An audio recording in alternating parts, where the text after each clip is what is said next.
తొందరలోనే కేసీఆర్ ను సీఎం ను చేద్దాం.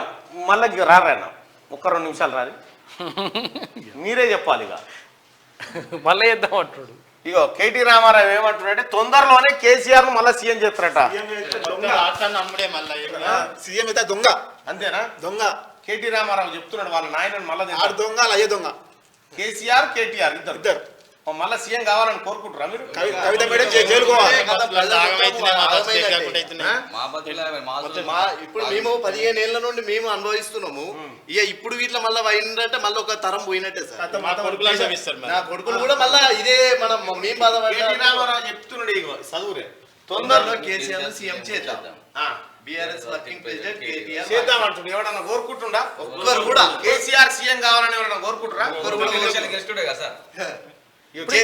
మంచి చేస్తే ఎవరైనా కోరుకుంటారు. కోరుకుంటాడు ఎవడన్నా యాద్ చేస్తుండా? ఎవరు కూడా యాద్ చేయరు.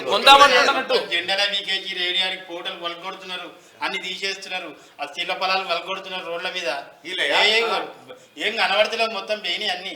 టిఆర్ఎస్ పార్టీ కథం కావాలన్నా వద్దాం, అయిపోయినట్టే కదా, మొత్తం నీలమట్టం కావాలి. టిఆర్ఎస్ అప్పుడే కథం అయిపోయింది సార్ అది. రైట్, ఇక ఇది సరిపోతుంది కేటీ రామారావు.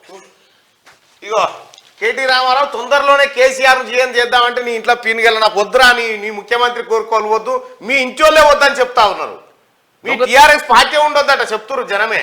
నువ్వు ఏనంటే దొంగతనం. టిఆర్ఎస్ వర్కింగ్ ప్రెసిడెంట్ కేటీఆర్ వ్యాఖ్య. కాంగ్రెస్ ఓటేసిన వారు బాధపడుతున్నారట. మీరేమైనా బాధపడుతున్నారన్నా? కాంగ్రెస్ ఓటేసిన సంతోషం ఉందా లేదా? సంతోషపడుతున్నామని జనం అంటుంటే బాధపడుతున్నారని వీడు చెప్పవాలి. ఈయన బాధపడుతున్నాడు, అది బాధ వీనికి. ఎన్నికల్లో బీఆర్ఎస్ కలిగింది చిన్న దెబ్బనేనట, చిన్న దెబ్బనే. మరి కేసీఆర్ కలిగింది చిన్నదేనా? 2 నెలలు బండే. విద్యుత్ సంస్థల్ని కట్టబెట్టేందుకే అదానితో డీల్ అట. మీరు విద్యుత్ సంస్థల్ని సర్వనాశనం చేసారు. విద్యుత్ సంస్థల కార్మికులు వచ్చి గోయిడా అంగలారుస్తురు. ప్రభుత్వాన్ని చెప్తూ కొడతారో ఓటుతో కొడతారో రైతులు ఆలోచించాలట. నిన్నైతే నిన్ను నీ కుటుంబాన్ని అయితే ఇప్పుడు వీళ్ళకి దొరికితే వీలే కొడతారు చెప్తూని. ఎన్నికల్లో సోషల్ మీడియా కీలకమని కేటీఆర్ చెప్తా ఉండు. ఓ సన్నాసి ఉన్న టీవీ ఛానళ్ళు, పేపర్లు, యూట్యూబ్ డబ్బాలు అన్ని నీ దగ్గరే ఉండే. అన్ని నీ దగ్గర ఉన్నాకనే ఓడిపోయినావు నువ్వు. విపక్ష ఎమ్మెల్యేలు సీఎంను కలవకూడదా? మరి మీ నాయనను కలిసే ఛాన్స్ ఎందుకు లేకుండే?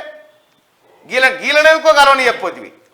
సమస్యల పరిష్కారానికే రేవంత్ను కలిశాం, పార్టీని వీడం, ప్రతిపక్షంలో ఉండే పోరాడతాం. బీఆర్ఎస్ ఎమ్మెల్యేలు సునీత, ప్రభాకర్ రెడ్డి, మైపాల్ రెడ్డి, మాణిక్రావు స్పష్టీకరణ. మీ నలుగురు మీ పిల్లల మీద ఒట్టే చెప్పురు, మీరు ఆ పార్టీలో ఉంటారా? వద్దు అట్లా అనద్దు, ఉండరు వాళ్ళు.